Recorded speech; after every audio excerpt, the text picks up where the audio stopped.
Imagine कीजिए, चारों तरफ तपता हुआ रेगिस्तान, दूर दूर तक न पानी की बूंद न कोई उम्मीद।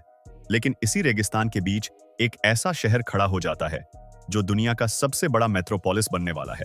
कैसे? क्या ये कोई कुदरती चमत्कार था या फिर इंसानी जिद और एक बहुत बड़ी साजिश का नतीजा? 5 नवंबर 1913 को हजारों नहीं बल्कि दसियों हजार लोग एक सूखी पहाड़ी पर इकट्ठा थे। सबकी धड़कनें तेज थीं, नजरें दो बड़े कंक्रीट के रास्तों पर टिकी थीं जिन्हें द कैस्केड्स कहा जाता था। ये बस एक फिनिश लाइन थी, एक 300 माइल लंबे सफर का अंत। एक पल की खामोशी, फिर गेट खुला और जो पानी पहले एक छोटी सी धार बनकर थिरका, वो अगले ही पल एक भयंकर सैलाब की तरह पहाड़ी से नीचे गिरने लगा। लेकिन दोस्तों, ये पानी कहां से आया था? आज हम उस इंजीनियरिंग मार्वल की बात करेंगे जिसने लॉस एंजलिस को बनाया। लेकिन आगे बढ़ने से पहले आपसे एक छोटी सी रिक्वेस्ट है। अगर आप हमारे चैनल पर नए हैं तो इसे प्लीज सब्सक्राइब जरूर कर लीजिए और अगर वीडियो अच्छा लगे तो लाइक करना मत भूलिएगा। एक्वेडक्ट क्या होता है? सिर्फ एक ब्रिज या कुछ और?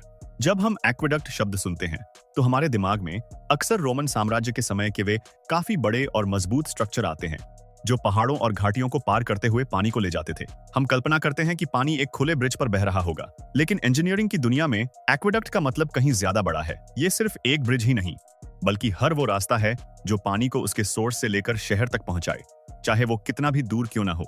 ये एक खुली नहर हो सकती है जो जमीन पर धीरे धीरे ढलान के साथ चलती हो, या फिर एक बड़ा पाइप हो सकता है जो जमीन के अंदर गहरे दबा हो। कभी कभी ये सुरंग या टनल का रूप ले लेता है और कई बार सिर्फ एक साधारण खाई या डिच भी एक्वेडक्ट का काम कर सकती है।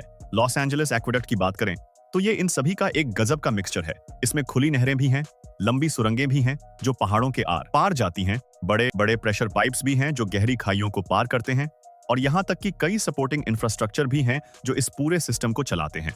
सोचिए, एक 300 माइल यानी लगभग 500 किलोमीटर लंबे रास्ते पर पानी को लाना, वो भी बिना किसी पंप के। ये अपने आप में एक कमाल है। ये सिर्फ एक संरचना नहीं बल्कि एक पूरा सिस्टम है। ग्रेविटी का कमाल, बिना मोटर के बहता पानी।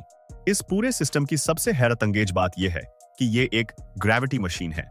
इसमें पानी को धकेलने के लिए किसी बड़ी मोटर या पंप का इस्तेमाल नहीं होता। पानी सिर्फ अपने आप बहता है, गुरुत्वाकर्षण के नियम का पालन करते हुए। एक्वेडक्ट का सोर्स पॉइंट लॉस एंजलिस शहर के आखिर से लगभग 2500 फीट की ऊंचाई पर है। इस ऊंचाई के अंतर का फायदा उठाकर ही पूरा प्रोजेक्ट डिजाइन किया गया। लेकिन दोस्तों, 2500 फीट की ऊंचाई को 300 माइल की दूरी पर फैलाना कोई आसान काम नहीं है। इंजीनियर्स को हर इंच की ढलान इतनी बारीकी से डिजाइन करनी पड़ी, इतनी सटीक गणित लगानी पड़ी ताकि पानी हर पल आगे बढ़ता रहे, बिना कहीं रुके या बिना कहीं इतनी तेजी पकड़े कि वो नहर के किनारे तोड़ दे।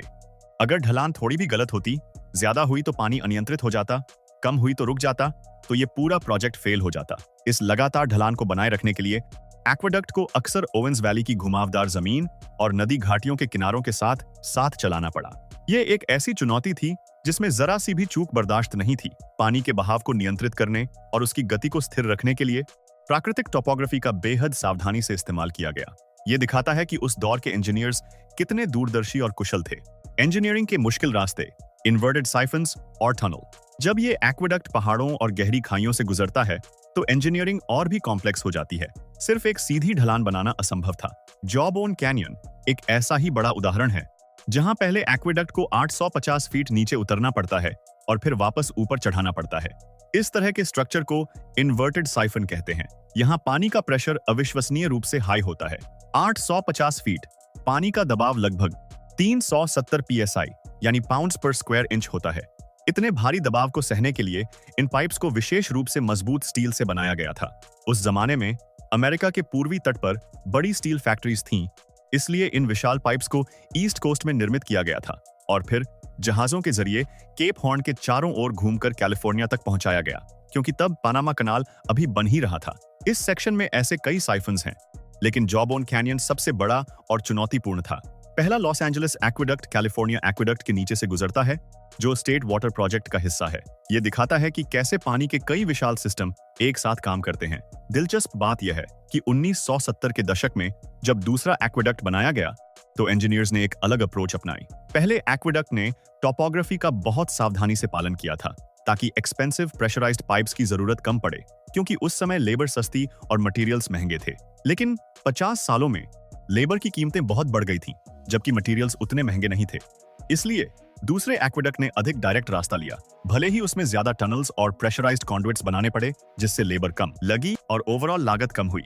इसके बाद सियरा पेलोना माउंटेन्स की उत्तरी तलहटी में फेयरमाउंट रेजर्वोयर के पास दोनों एक्वेडक्ट फिर से एक साथ आ जाते हैं। यहाँ लॉस एंजलिस तक पहुंचने में सबसे बड़ी टॉपोग्राफिक बाधा थी। पंपों का उपयोग किए बिना ऊपर से जाना असंभव था, इसलिए इंजीनियर्स ने पहाड़ के आर पार जाने का फैसला किया। एलिजाबेथ टनल इस प्रोजेक्ट का सबसे बड़ा और कठिन हिस्सा था। लगभग 8 किलोमीटर की यह टनल कठोर चट्टानों से लेकर ढीली और गीली मिट्टी तक हर तरह की जमीन से गुजरती थी। इसके निर्माण में लगातार टेम्पररी सपोर्ट्स और एक परमानेंट कंक्रीट लाइनिंग की आवश्यकता पड़ी। यह उस समय का एक मॉन्यूमेंटल इंजीनियरिंग एफर्ट था और एक्वेडक्ट के लिए बेहद जरूरी था। यह टनल पानी को San Francisco power plant number 1 तक प्रेशर के साथ पहुंचाती है। शेड वॉल्स पानी को बचाने का यूनिक तरीका। जब पानी इतना लंबा सफर तय करके एलए पहुंचता है तो उसे लॉस एंजलिस रिजर्वोयर में रखा जाता है। ये शहर का टर्मिनल रिजर्वोयर है जहां पानी को ट्रीट किया जाता है और वितरण के लिए तैयार किया जाता है। लॉस एंजलिस के इतिहास के अधिकांश समय तक ये फिनिश्ड वाटर स्टोरेज खुले में होती थी, लेकिन 2000 के दशक में पीने के पानी के नियमों ने यूटिलिटीज को खुले जलाशयों में रखे गए पानी के लिए मजबूत सुरक्षा प्रदान करने के लिए मजबूर किया। यहीं पर एक बहुत ही इंटरेस्टिंग और इंजीनियस सोल्यूशन देखने को मिलता है। 96 मिलियन काले रंग की प्लास्टिक बॉल्स, जिन्हें शेड बॉल्स कहते हैं। ये बॉल्स पानी की सतह पर तैरती हैं और एक फ्लोटिंग कवर की तरह काम करती हैं। ये सूरज की रोशनी को पानी तक पहुंचने से रोकती हैं, जिससे एल्गी नहीं उगता, पानी के केमिस्ट्री में कोई समस्या नहीं आती और इवेपोरेशन भी बहुत कम हो जाता है। ये जंगली जानवरों को पानी तक पहुंचने से भी रोकती हैं। ये मॉडर्न इंजीनियरिंग का एक सिंपल लेकिन बेहद असरदार सोल्यूशन है, जो पानी की गुणवत्ता और मात्रा दोनों को बनाए रखने में मदद करता है। क्लाइमेट चेंज और अनप्रेडिक्टेबल फ्यूचर।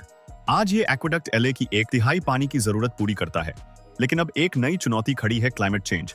सियरा नेवाडा के पहाड़ों पर जहां से ये पानी आता है, बर्फबारी कम हो रही है और जो बर्फ गिरती भी है वो पहले पिघल जाती है।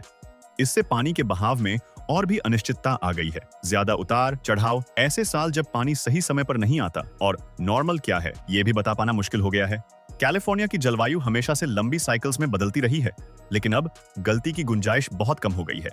कोई भी निश्चित रूप से नहीं कह सकता कि जिस पानी पर राज्य निर्भर करता है वो अपने पुराने पैटर्न पर कब या क्या वापस आएगा। ये स्थिति इंजीनियर्स को पानी के मैनेजमेंट के बारे में फिर से सोचने पर मजबूर कर रही है।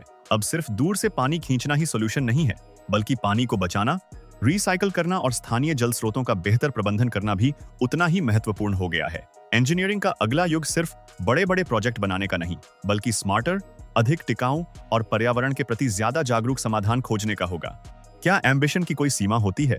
तो दोस्तों, लॉस एंजलिस एक्वेडक्ट सिर्फ एक सीमेंट का ढांचा नहीं है, ये इंसानी दिमाग की जीत भी है, उसकी अविश्वसनीय क्षमता का प्रमाण भी और उसकी असीमित लालच की एक कड़ी निशानी भी। इसने एक शहर को जन्म दिया, उसे दुनिया का पावर हाउस बनाया। अगर आपको ये वीडियो पसंद आया तो लाइक करें और ऐसी ही और हैरतअंगेज स्टोरीज के लिए चैनल को सब्सक्राइब करें। मिलते हैं अगले वीडियो में।